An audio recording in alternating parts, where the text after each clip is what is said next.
Glamr considered himself invincible and untouchable.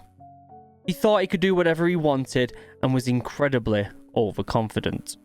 But fate caught up with Glamr and his story ended horribly. The story of Glamr, a Swedish herdsman, is one of the scariest Old Norse hauntings we know. The people of ancient Scandinavia were suspicious. They feared and respected supernatural powers even long after converting to Christianity.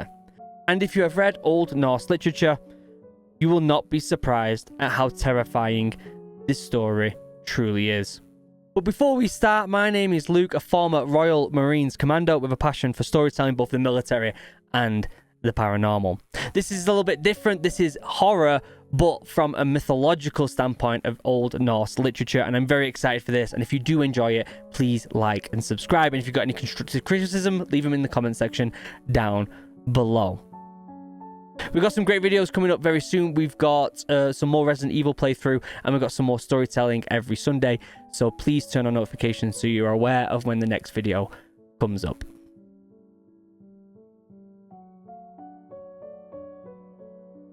This is the story of the cursed Glamr, who figures in Grettir's saga. The man came to a farm in Iceland to work as a hireling.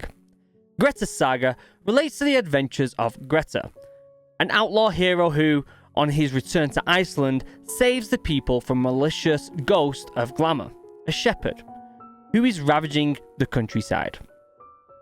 Glamr, sometimes referred to as Glam, works for a wealthy farmer named Thorhall, who had problems acquiring a shepherd because his farm was haunted. However, this was no obstacle to Glamr, who said he was not afraid of ghosts. On Christmas Eve, Glamr did something that surprised the family's wife. The Swedish herdsman ignored Christmas traditions. As he was preparing to go out sheep herding, he asked the farmer's wife if he could get some food, but she told him this was a day when they usually fast. Now time passed there until the eve of Yule. Then Glamr stood up and called for his food.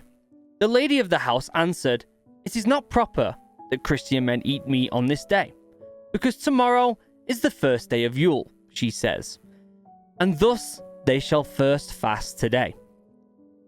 Glamr did not want to listen to this. Glamr declared he would eat, criticizing the Yule tradition and scouring locals' superstitions. He answers, "You have many restrictions when I see no good come of it. I do not know that men fare better now than when they did not heed such things. It seems to me that the customs of men were better when they were called heathens, and now I want my meat and no foolishness." Having eaten, Glamr went out and never returned from his work. While everyone was at church, a severe storm came over.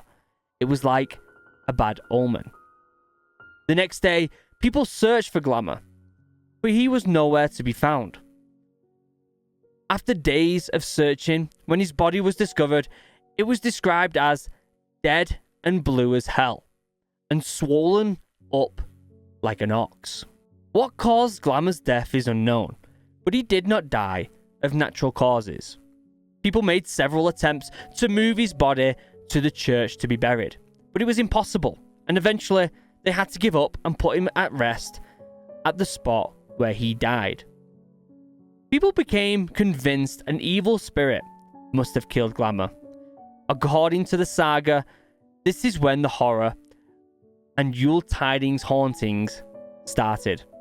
A little time after men were aware that Glamr did not lay quiet, people became so greatly disturbed by this that many fell into hysteria when they saw him, and some lost their wits. Even after Yule, men thought they saw him at the home of the farm. People became extremely scared. Many men then fled. Next, Glamr took to riding houses at night, so that he nearly broke them. Grettir famously defeats Glamr, who is frequently associated with the Old Norse Icelandic Draugr. But not until the Revenant has cursed Grettir with unceasing fear of the dark, as terrible light from Glamr's eyes haunts Grettir until the end of his days, and he becomes nyctophobic forever. As Glamr was dying, he cursed Grettir, predicting he would grow afraid of the dark. As Greta's saga says, so the days passed by, and when it was time for bed, Greta would not undress and lay down on the platform opposite the farmer's bed's closet. He put a fur poncho over himself, and he wrapped one edge under his feet and the other under his head, and looked out through the head hole. When the door opened, Greta saw the villain stretch in its head, and it seemed to him enormously big and amazingly large featured. Glam moved slowly and straightened up when he got inside the door. He towered high up into the roof, turned towards the hall and laid his arms up on the crossbeam, and leaned in over the hall. Greta lay quiet and did not move. Glam saw that some sort of heap lay on the platform, and he made his way down the hall and took hold of the poncho rather hard. Greta pushed against the platform support and did not move. Glam jerked again, much harder, and the poncho held firm. A third time he pulled it with both hands, so hard that he pulled Greta up from the platform. They now ripped the poncho in two between them. Glam looked at the bit he was holding onto and wondered greatly who could be pulling so hard against him. And at that moment, Greta leaped under his arms and took him around the middle and pressed against his back as hard as he could, and intended that Glam should bend over backwards. But the villain pushed at Greta's arm so hard that he was forced to give away by the superior strength. Glam wanted to get outside, but Greta dug in his heels wherever he could, and still Glam managed to drag him out to the entrance. And when Greta sees that he cannot hold back with his feet, he does two things at once. He leaps as hard as he can into the villain's embrace and kicks back with both feet at a stone part buried in the ground that stood on the threshold. The villain was not expecting this. He had been struggling to pull Greta towards himself, and so Glam toppled over backwards and was flung in reverse out against the door so that his shoulders caught the lintel and the roof gave way, both the beams and the frozen thatch. Thus he fell face upwards and backwards outside the building with Greta on top of him. There was a bright moonlight outside and gaps in the heavy cloud. Sometimes it clouded over and sometimes it cleared away. At the moment Glam fell, the cloud cleared from the moon and Glam glared up at it, and Greta himself has said that this was the only sight he ever saw that took him aback. Then he felt so weakened by everything, his wariness, and seeing Glam squint at him fiercely, that he was unable to draw his cutlass and lay just about between life and death.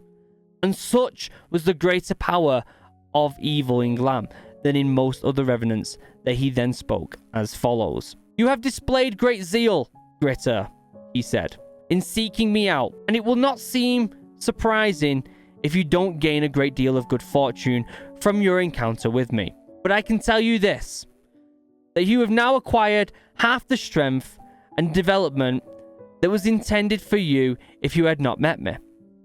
I cannot now deprive you of the strength that you have already acquired, but I can ensure that you will never become any stronger than you are now, and yet even now you are strong enough, as many will find out to their cost. You have become renowned up to now for your deeds.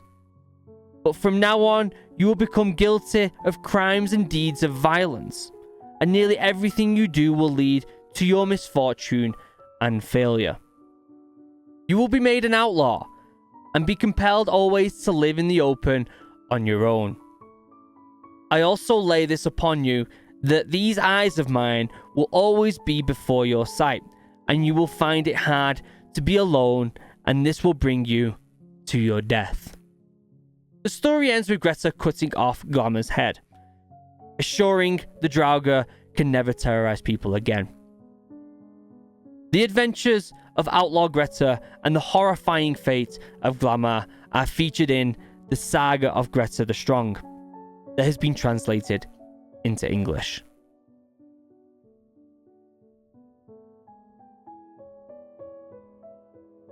I found this story so fascinating because it's interesting to see how people saw horror back then and compare it to how people see horror now. Things have adapted and changes, but there are still little tweaks here and there that genuinely stand out. There's one part in that story where he says he sits on the house, nearly breaking it, which is a bizarre thing to think of. You wouldn't really think of that now, but when you think of it back in the day, yeah, making sure the house was always stable and strong and fixed and looked after was really important. Whereas these days, it's not as bad because we've got good construction in our buildings. So you can see the little bits and bobs there that make you worry and make you think this is what they would have been thinking about when things are terrifying back then. So it's really interesting to compare and contrast horror stories from back then and now. As for telling the story itself, it was actually kind of difficult because it is wrote in kind of like an old way of speaking. So it really challenged me to try and to read that off the script and really get that across as well as I possibly could. And it was definitely challenging, but I genuinely really enjoyed it.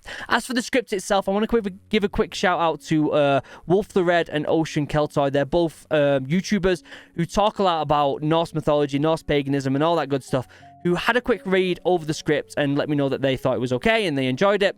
So I want to give a shout out to them. I'll leave a link down below to their channels. They are absolutely fascinating. And if you want to know anything about Norse mythology or Norse paganism, head over to their channels because they are a wealth of knowledge. Other than that, I hope you enjoyed the story. It was genuinely really fun to do something just a little bit different, and let me know in the comment section what you thought about it. For now, members, you're amazing, you're beautiful, I love you, I couldn't do this without you. I couldn't make these videos if it wasn't for you members, so thank you for supporting the channel as much as you do. I genuinely appreciate it. Links down below to all my socials, including the Sword and Scabbard and Original Adventures. If you want to see a tour of the bus, go and check out Original Adventures. Other than that, I will see you in the next video, which should be Resident Evil Part 4 on Tuesday. Have a wonderful day. I love you all. Goodbye.